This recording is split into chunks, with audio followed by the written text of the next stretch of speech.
Hello guys, welcome to JmanFlameGaming. So today I have a what if type of video for you guys, and so I didn't get a chance to do it on Saturday, so I'm making it up for you guys and doing it today. And so this type of video is going to be on Spider-Man 4 if it actually happened. Alright, let me restate it, sorry. What if Spider-Man 4 actually happened?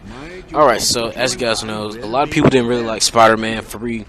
I actually did like it, I really did, but of course my favorite one is always going to be the first one. I mean, hands down. Sorry, Green Goblin. Goodbye. But anyways, so at the end of Spider-Man 3, Peter and Mary basically got back together and stuff. Peter's trying to forgive himself for all the stuff he did when he was controlled by the symbiote. Well, had the symbiote. And of course, Eddie Brock dies. Harry dies because Venom kills him.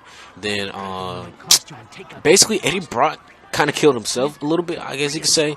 And Spider-Man kind of did kill him too, because Spider-Man was using one of the Green Goblin's, I guess you could say, one of his pumpkin bombs, but technically it's not a pumpkin, well, one of his bombs to blow up the symbiote, because he managed to be able to separate the symbiote from Eddie Brock. But of course Eddie Brock tried to jump towards the symbiote, and kaboom, he died. And of course I believe like a few sequence later, we seen the symbiote crawling a little bit, indicating that it was alive. And so, when the Spider-Man 4 project, was going to happen, it's supposed to have Carnage and Vulture. There's a rumor that Lizard was supposed to be in it. Dr. Connors was going to be able to turn to Lizard after 2 movies, you guys. But if you guys did play the Spider-Man 3 game, he did turn into the Lizard during that game, which was pretty fun mission, I'm not going to lie. Alright, so let's go ahead and get down to the nitty gritty of my predictions of if this, movie, was going to happen. I'm actually disappointed that it didn't actually happen, But anyways, so how Carnage come into play? Alright, guys. So Venom is still alive. The symbiote is still alive, alright? And so here's my thing. And in superhero movies they change things a little bit, so don't get offended by what I'm saying. I'm trying to do something off the wall or something different, because they always do it. It never fails in the superhero movie. Something's going to change about a character, or something's going to change about events that are based off the comics. And so here we go. So what if of course, let's say Cletus Cassidy is in Ravenscroft, because as you guys know in the comics, Venom came to break free of Eddie Brock, and Cassidy was his cellmate, and of course a offspring of Venom attached itself to Cassidy, and that made Carnage. So what if let's say of course, like I said, Cassidy's in Ravenscroft, and it senses, I know a lot of people would have this, but think about this. Alright, hold up. Back it up. Scratch the whole him being in Ravenscroft, alright, right now. So what if, alright, so let's say they show like a scene where, Cassidy, kind of like how the animated series was, where, they're trying to get him, trying to capture him and stuff. So, alright, then they, the police and stuff capture him. Alright, bring him to Ravenscroft, and let's say like during that capture, the symbiote decides to attach itself to, like, I don't know, a piece of his clothing or something like that. And so during Ravenscroft, of course the symbiote decides to turn, bond itself with Cassidy and turn itself into something different, because it has to go with Cassidy's personality. So what about that? Venom becomes Carnage in a way, alright? See, I told you guys, don't get offended. Something different, like I stated before. That's a web cartridge. Alright guys, so please don't bash me for that opinion. Like I said before, I'm just going with the role of, superhero movies changing the way a character is approached or introduced in the movie. And so that's what I did with Carnage. So here we go.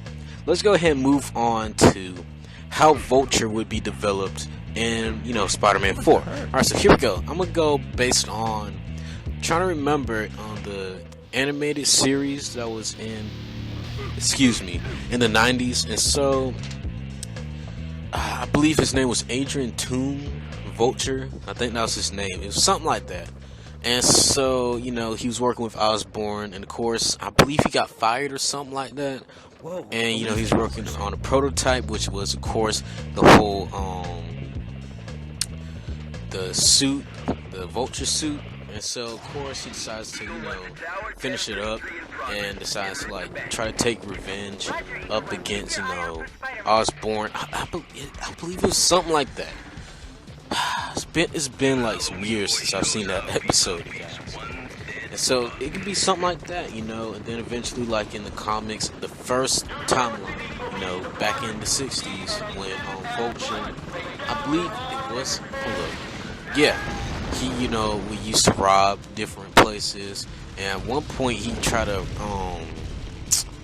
he robbed some money, like, from a helicopter, I believe it was, and of course, man, I'm probably gonna get this mixed up, but I know one time he stole something from a helicopter, and then he challenged Spider-Man. It was, you know, snowing during that time, and he was able to beat Spider-Man. You know, Spider-Man was sick, so he wasn't able to beat him. And then I believe after that, that's when Craven came into play, and of course, Spider-Man defeated both Vulture and Craven the Hunter. I believe it was something like that. It was something like that. I know it was something like that. I don't think it happened in, you know, one issue, but hey, at least I'm correct in some way.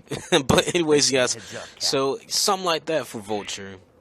And so the whole, you know, working for Osborn, and of course he gets screwed over, and he try to take some revenge on the company, Oscorp.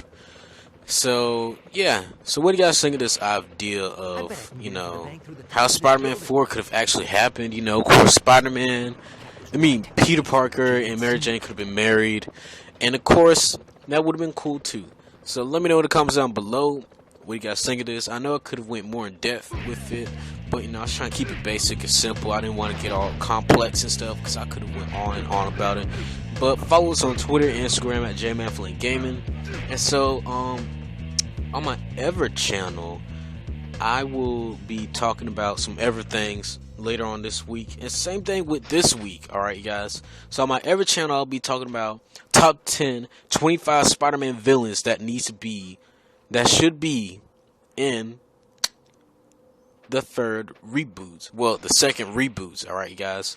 And then I'll be talking about, you know, Nightmare on Elm Street, Halloween, Devil May Cry, how Spider-Man could be a rated R movie. Don't judge already. I'm not trying to say they should, I'm just saying how it could be, alright guys. And so on this channel, I'll be, you know, having some more Mortal Kombat X Easter eggs, you guys. Yes, I'm gonna start doing that, because there's some Easter eggs I've, you know, noticed nobody hasn't really done anything about them or showed them off or really talking about them. And of course, I'm gonna have my Ever Theory videos coming up soon. All right, you guys. Until next time, you guys. See you guys later in the heat.